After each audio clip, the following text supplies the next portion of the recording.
Hurricane Ida barrels closer to Louisiana and the Gulf Coast. We are tracking this monster storm's path. COVID-19 cases continue to climb. A look at vaccination clinics happening to help stop the spread. Afghanistan in chaos. The State Department says hundreds of Americans are still trying to escape the dangers there. A look at preserving voting rights in America with marches across the country. Music, food, and fun at Texas A&M will take you inside the 12th Jam Music Festival. And impacts from Hurricane Ida stay east of the Brazos Valley, but a dangerous storm is approaching the northern Gulf Coast. Full details on that in a few. Local, trusted. This is News 3 at 10 on KBTX. Hurricane Ida is barreling towards the Louisiana coastline, and time is not on the side of the people of New Orleans who are scrambling to get ready. Omar Villafranca is there. The governor is urging people to leave if they can, but if they're going to stay, if they're going to hunker down, he wants them in place by midnight tonight. And people seem to be listening. They're getting ready for the storm and the aftermath. On the streets of New Orleans, the sound before the fury. Business owners boarding up their windows. The plywood marked with the names of the hurricanes they've survived. Bumper-to-bumper traffic clogged the roads and highways out of New Orleans as people try to move out of the dangerous and powerful storm's path. Mayor LaToya Cantrell warned today the time to leave is now. Prepared for damaging wind, power outages, heavy rain, tornadoes. What I am told is that this storm in no way will be weakening. People riding out the storm stocked up on the basics if they were still on store shelves. There were runs on food, water, and other necessities just hours before Ida makes landfall. Gas lines were also long, as many filled up their cars and topped off canisters for their generators. Sandbags lined the streets. Your window of time is closing. Louisiana Governor John Bel Edwards. We can sum it up by saying this will be one of the strongest hurricanes to hit anywhere in Louisiana since at least the 1850s. In St. Bernard Parish, residents on the coast weren't taking any chances. Many have already moved to higher ground and pulled their boats out of the Gulf on what would normally be a busy day on the water. Nobody was out there shrimping today and open their shrimp season, so that ought to tell you. And when I got in this morning, late last night, at 4 o'clock, about 75–80% of the boats already left. Mayor Cantrell says they're getting ready for a response after the storm. They're working with the National Guard to set up a shelter at the convention center. The governor also said that there's buses and coaches that are being spread across the state to come into New Orleans to move people if need be. We just got a brand new update on Hurricane Ida from the National Hurricane Center at the top of the hour. Still considered a Category 2 hurricane as it continues to churn over those warm Gulf waters. Maximum sustained winds still at about 105 miles per hour. It is moving to the northwest at about 16 miles per hour. Currently sits 145 miles to the southeast of the mouth of the Mississippi River. Now, as Ida continues to move farther up to the northwest and just continues to sit over those warm Gulf waters combined with light upper level winds and plenty of moisture available in the atmosphere, National Hurricane Center says that it is expected to strengthen very rapidly, likely making landfall along the southeastern portions of the Louisiana coastline by tomorrow afternoon as a Category 4 hurricane before it then continues to move inland and farther up to the north and the east. Again, we are not expecting impacts locally here in the Brazos Valley from Hurricane Ida, but for folks out that way where several hurricane warnings, storm surge warnings, and tropical storm warnings are in effect, they are prepping and continuing to just be ready for heavy rainfall, high winds, as well as storm surge. Thank you, Mia. A group of more than 300 migrants started marching from the southern Mexican border to the north, only to be faced by National Guard troops in riot gear who tried to disperse them. Some were detained and others managed to continue advancing. Steady trickles of small groups of migrants have been walking along the roads of southern Mexico this year, but this is the first group of several hundred that apparently aim to form a large group. The National Guard has deployed more than 14,000 troops in the south, commissioned to work with other agencies in guarding the narrowest part of Mexico, a key route for migrant transit. President Joe Biden issued a new warning about the dangers of another terror threat in Afghanistan, while the Pentagon released new details on the drone strike against ISIS-K militants. Elise Preston has the latest. The U.S. Embassy is warning of a credible threat near the Kabul airport. It is telling all U.S. citizens to leave the airport immediately. Earlier, President Biden warned that the threat of more terrorist attacks on the airport remains high. In a Saturday statement, he said an attack is highly likely in the next 24 to 36 hours, according to his military advisors. Threats to our forces and to this operation remain real and significant. The president said, quote, "We will continue to hunt down any person involved in that heinous attack and make them pay." The U.S. began retaliating with a deadly drone hit on ISIS-K in Afghanistan's Nangarhar province. In this strike, they lost a planner and they lost a facilitator, and they've got one wounded. Defense officials have not said whether the three played a role in the airport suicide bombing that killed 13 U.S. service members and at least 170 Afghans. The fallen service members remains headed home Saturday as the Defense Department released their identities. They include 11 Marines, 1 Army, and 1 Navy service member. Cheryl Marola's son Dylan was a Marine Corps Lance Corporal. One of the best kids ever. Kind, loving, giving to every single person. Just pray for everybody over there and get them all home. After almost 2 decades, the U.S. plans to complete its Afghanistan withdrawal by President Biden's Tuesday deadline. Elise Preston, CBS News. The Pentagon says since August 15th, when the Taliban swept into power, more than 117,000 people have been evacuated, including about 5,400 Americans. 2 men are now in Houston hospitals after a shooting on the southwest side of the Bayou City this afternoon. Police say that the men reportedly shot at each other during an argument. One man was transported to the hospital by authorities and the other drove himself to the hospital. Officials have not released details about arrests or charges at this time. According to the Texas Department of State Health Services, around 67% of Texans eligible for the COVID-19 vaccine have received at least 1 dose. Here in Brazos County, that number is slightly lower at 57%. News 3's Donnie Tuggle joins us in the studio. Donnie, you went to a vaccine clinic today where you spoke to medical professionals about vaccination rates. What are they saying? Clay, clinic officials say they're seeing an increase in people coming to get vaccinated. With hospitals filling up in the increase of Delta variant cases, they say they want to do everything they can to make the vaccine more available. The parking lot at Health Point Clinic in Bryan was busy Saturday afternoon with people coming to get vaccinated. It has clinic officials like Nancy Pascal thrilled. We've actually seen a great second wave of people wanting to get the vaccine, and we're really excited about that because public health is such a major issue and it impacts everyone. It's that impact that brought out Rachel Martin to get vaccinated. She says everyone in her family already received their shots, so it was time for her to roll up her sleeves to protect those around her. I just think it's the right thing to do. Plus the variants are getting worse, I think, here. So I think it'd be better to help the population and myself. Martin says misinformation and concerns about side effects played a part in her not getting the vaccine sooner. I was honestly not that well read, and I realized lately the Delta variant and all of that, it's just getting worse. Anna Herrera is the clinic's vaccine coordinator. She says being patient, building trust, and stressing the importance of the vaccine help people who may be hesitant. I do tell patients to think about their family members, especially those that are ill.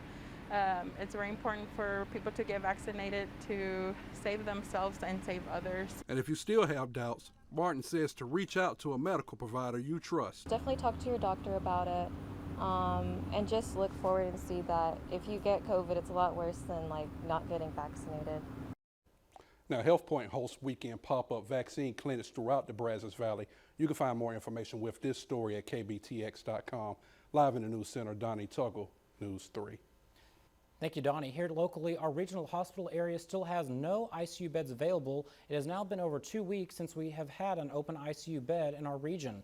There are over 150 people hospitalized with the virus in our local hospitals. Across Texas, thousands of people remain hospitalized with COVID-19. Today, over 13,700 are in Texas hospitals with the virus. For perspective, hospitalizations remained under 2,000 the whole month of June. Only 325 ICU beds are available in the entire state at this time. The USDA is warning consumers about a recall of 862,000 pounds of Italian antipasto because of salmonella contamination. Fratelli Beretta is saying the recall includes its 24-ounce trays of uncured Italian-style meat sold at Costco. While there have been no fatalities, the CDC has reported 36 illnesses and 12 hospitalizations between May and late July. People who have purchased the product can return it to their local Costco or call the company's hotline. Texas A&M athletes and MSC Town Hall held their 12th Jam Music Festival. The event was held in the outdoor event space right next to Kyle Field. There was plenty of music and food for the entire family. There were vendors and even mechanical bull riding and a Ferris wheel. Event organizers say they're working to bring more live entertainment options for students and the general public.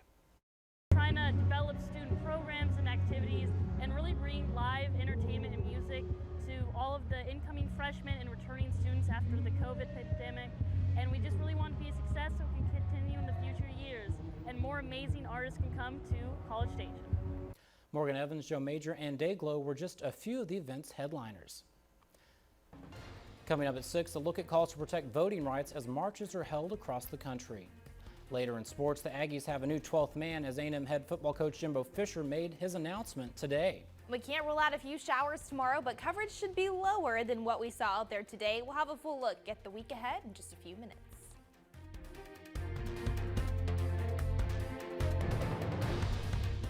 Closed captioning on News 3 is sponsored by Brenham Chrysler Jeep Dodge and Ram. You're watching News 3 at 10 on KBTX. Today, thousands of people gathered in Washington, D.C. and dozens of other cities demanding legal protections for voting rights. It comes 58 years after the historic March on Washington, a pivotal moment in American history. And as Nicole Killian explains, some say they are still fighting the same old battles.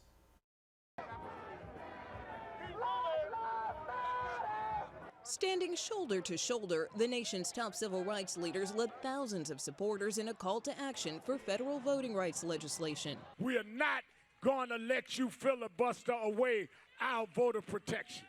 The group was joined by the brothers of the late Congressman John Lewis. They touted a bill named after him that was passed in the House this week and urged the Senate to act. It protects the rights.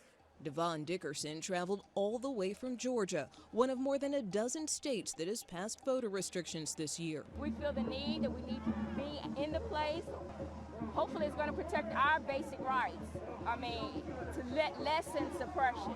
This event comes on the 58th anniversary of the March on Washington and Dr. Martin Luther King Jr.'s I Have a Dream speech. Those here, including his son, hope just like back then, this march galvanizes the political will to enact change. What does it mean for you as a family to be here in this particular moment? Well, number one, in a real sense, someone may be asking the question, does history repeat itself? Once again, we are here demanding that voting rights be expanded for all people. All the thousands and thousands of people that are coming out today believe is that this democracy is for us all.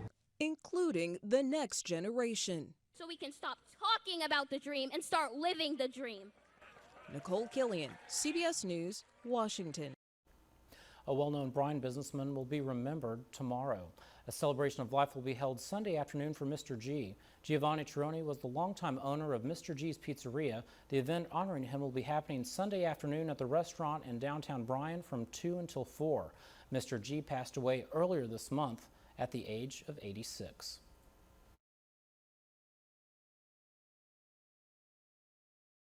Fly-by cameras are sponsored by Norman G Tractor. Nobody beats Norman G Tractor. News 3 weather from the Pinpoint Forecast team is sponsored by First Financial Bank. Local bankers putting you first. And now, local weather.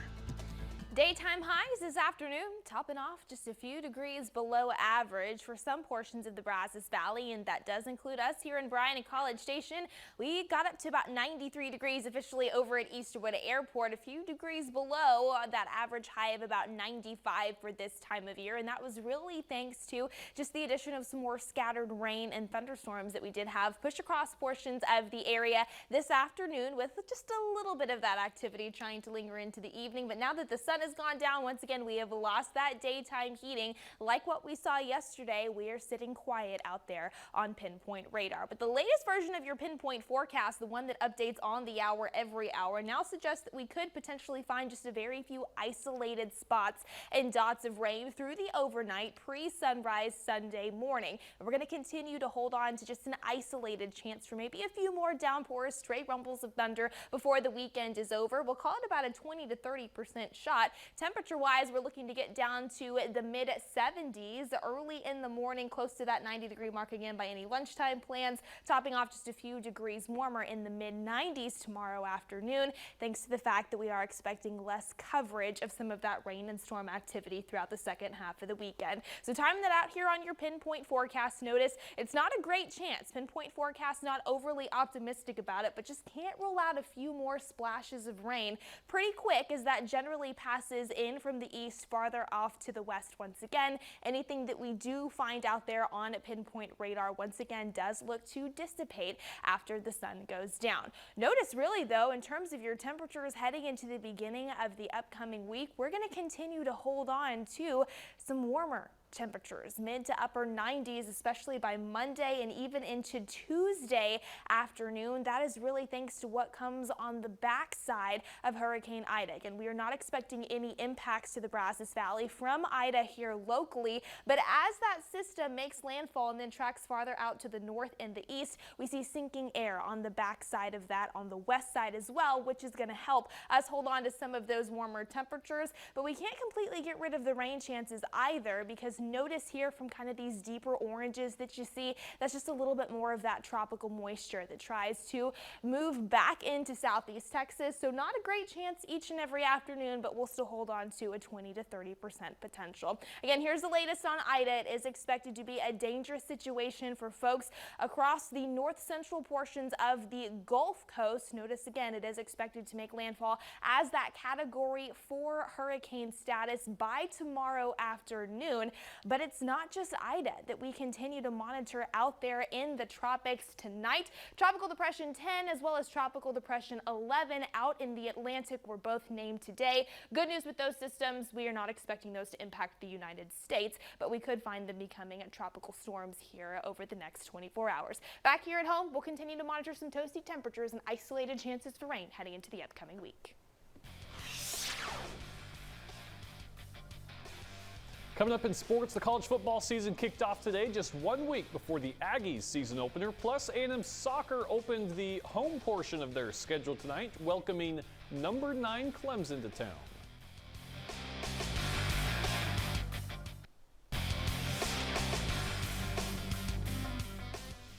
Well, there's a new 12th man in Aggieland. Texas A&M football named junior deep snapper Connor Choate as the 12th man ahead of the 2021 season. Choate will wear the revered number 12 jersey during the 100th anniversary season of A&M's original 12th man when E. King Gill stood ready to assist the Ags back in 1922. Choate played in all 10 games last year as the team's primary deep snapper and was named Special Teams MVP. Now, during his freshman campaign in 2019, the Capel product played in all 13 games and earned the Special Teams Newcomer Award at the annual team banquet for making big plays time and time again, downing punts inside the opponent's 5-yard line. Choate follows Braden White, who was the Aggies' 12th man for the past 2 seasons. A couple of football teams will have to relocate this week due to Hurricane Ida as they prepare to kick off the 2021 season. LSU is heading to Houston and will stay there until Thursday when the Tigers leave for Los Angeles for their season opener at UCLA, and Tulane is headed to Birmingham to practice for their season opener against Oklahoma. Tulane is scheduled to play OU in New Orleans on September 4th, but as of now, the University of Oklahoma says the game is still on as planned, but both schools are considering contingencies should post-storm conditions warrant. College football did return today, the Big Ten kicking things off with Nebraska and Illinois. Nebraska's Marquise Stepp rushes for a 2-yard touchdown. It's his first TD as a Husker and the team's first in 2021. Nebraska leads at 6-2 in the second quarter. Adrian Martinez drops back and he's in trouble. Fumbles the ball. Calvin Hart scoops it up and takes it all the way. 42-yard touchdown return, putting the Fighting Illini up 16-9, and they go on to win their season opener 30-22. Now over at Ellis Field, Texas A&M soccer hosting 9th-ranked Clemson for their home opener. The third game in a row the Aggies have played a top 10 opponent. In the first half, Macy Kolb crosses it into the box and finds Mia Pante. She punches one in, giving the Aggies a 1-0 lead in the 18th minute of play. Into the second half, Clemson's Renee Lyles ties it up with this goal that bounces off of the crossbar and in. Almost 1 minute later, Pante to Barbara Oliveri, and she scores. Aggies go up 2-1 in the 63rd minute. They go on to win this 3-1. The Maroon and White will be back on Ellis Field September 3rd to face Sam Houston.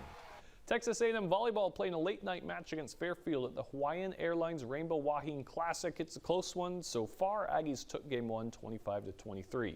In high school volleyball today, Iola won the Navasota tournament. The Lady Bulldogs swept Franklin in a best-of-3 championship match, 25-21 and 25-15. Houston Astros and Texas Rangers playing in a Lone Star State battle at Globe Life Field. In the second inning, Yordan Alvarez hits a bomb at his center field. It's just enough to lift over the fence. The solo shot's part of a 3-run frame to give the Stros a 3-0 lead. Then in the third inning, Carlos Correa launches one deep out of left field. This home run gives Houston a 4-0 advantage. Rangers trying to get something going in the sixth. The Dolis Garcia launches a deep ball out of right, cuts the lead to 3, but Houston able to hang on to win this 5-2. The Houston Texans playing their final preseason game tonight, hosting Tampa Bay. Former Florida quarterback Kyle Trask and the Buccaneers pick up the win 23-16. The NFL regular season just less than 2 weeks away. Dallas kicking things off Thursday, September 9th at Tampa Bay. We'll be right back after the break and this quick look outside from our Live Eye Network. Here are tonight's winning lottery numbers.